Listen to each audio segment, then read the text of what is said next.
गोविंद शिल्प घेऊन येत आहे 79 ट्विन बंगलोचा भव्य दिव्य पंढरपुरातील एकमेव प्रकल्प।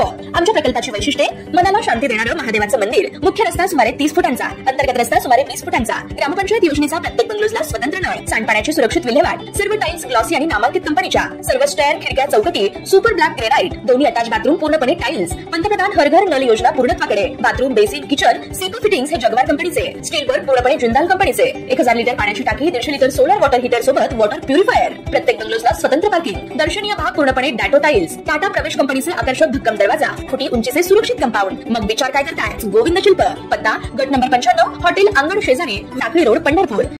ताज्या घडामोडी पाहण्यासाठी आमच्या YouTube चॅनलवरील PVR म्हणजेच पंढरी वार्ता या न्यूजला सबस्क्राइब करा आणि शेजारील बेल आयकॉनवर क्लिक करा।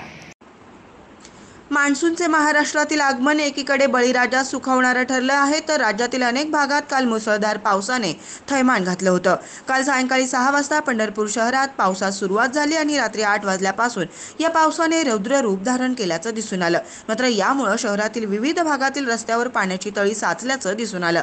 शहरातील बाजारपेठेच्या परिसरातील रस्त्यावर तर अगदी फूट 2 फूट पाणी साठून राहिल्याने अक्षरशः नदीचं स्वरूप रस्त्यांना प्राप्त झालं होतं।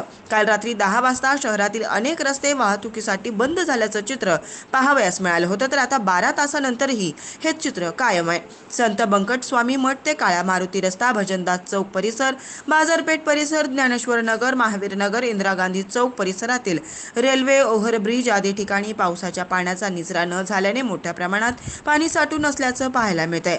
पंढरपूर शहरात 1993 आणि 2016 अशा 2 ड्रेनेज लाईन योजना राबवण्यात आल्या। या माध्यमातून रेनी सीझन काळात पावसाच्या पाण्याचा देखील निचरा होईल अशी व्यवस्था करण्यात आली होती, मात्र ती तकलादू ठरली आहे।